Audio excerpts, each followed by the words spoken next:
High সবাইকে জানাই good morning. তো সবাই কেমন আছো বলো। আর এই দেখো সকাল সকাল বেরিয়ে পড়েছি মায়াপুরের উদ্দেশ্যে। তো এখন বাজে 5:30। আর এই দেখো আমাদের টোটো এসে দাঁড়িয়েছিল। আর এই টোটোতে করে আমরা দোলতলি পর্যন্ত যাব।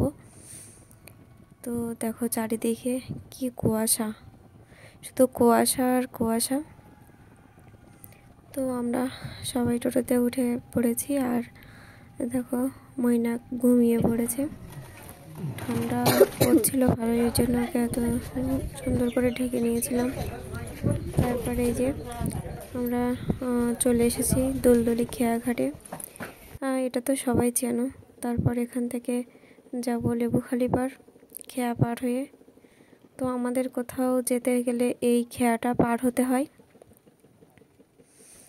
তো এখন খেয়ার বোর্ডে উঠে পড়েছি। আর এই দেখো লেবুখালি পৌঁছে গেছি।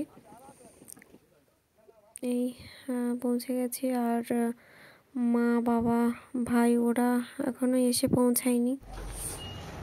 তো আমরা এখানে বসে আছি ওদের জন্য।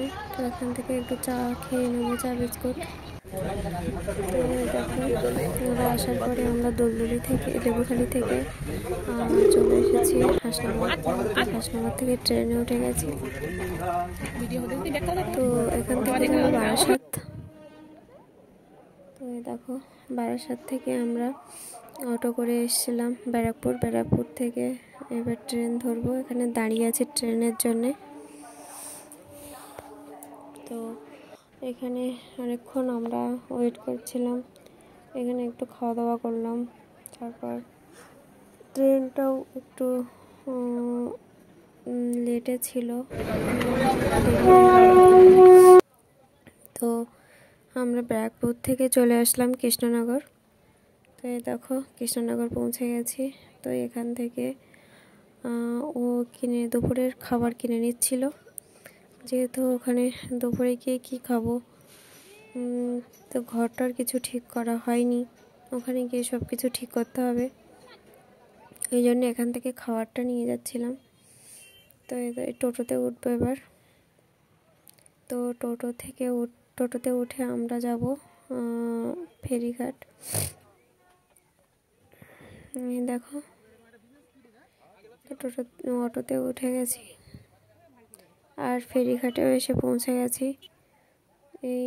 আর এই দেখো ছোটো মার ব্যাগটা তো ছিঁড়ে গেছিলো, ছোটো মাও ছিল আমাদের সাথে। তো ওই জন্য ট্রলির ওপরে করে নিয়েছিল ছোটো মার ব্যাগটা। আর এখান থেকে আমরা টিকিট কেটে নিচ্ছি। আর দেখো এখানে অনেক ভিক্ষুক ছিল, তো ওদেরকে কিছু দান করলাম আমরা। তো এখান থেকে ফেরি ঘাটে এসে আমরা পার হয়েছি, মায়াপুরে এসে গেছি। এখানে আসার সঙ্গে সঙ্গে সবাই কপালে চন্দন দিয়ে তিলক কেটে দিল সবাইকে। তারপরে এখান থেকে একটা টোটো নিলাম। তো টোটোতে উঠে আমরা ডাইরেক্ট মন্দিরের সামনে গিয়েই নামবো। তো এই দেখো এখানে পাশে সব এই যে মন্দির এইগুলো না সব মঠ, একটা মঠ ছিল। তো খুব সুন্দর লাগছিল জায়গাটা, এত শান্ত, এত সুন্দর, মানে পুরো মনটা যেন ভরে যাচ্ছিল ওখানে গিয়ে, খুব ভালো লাগছিল। তো আমরা টোটোতে উঠে এই যে মন্দিরের চূড়াটা ওই যে দেখা যাচ্ছে অনেক দূর থেকে। তো যত মনে হচ্ছিল যেন যে কাছে, অনেক কাছে, কিন্তু না, এখান থেকে যথেষ্ট দূরে ছিল। মন্দিরটা এত বড় যে অনেক দূর থেকেও মনে হচ্ছিল যেন অনেক কাছে।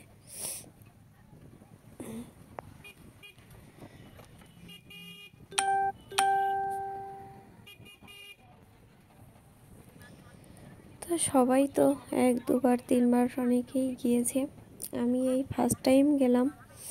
আগে কোনোদিন আমার যাওয়া হয়নি। মা বা ময়নাকের বাবা পিসি ওরা অনেকবারই গিয়েছে।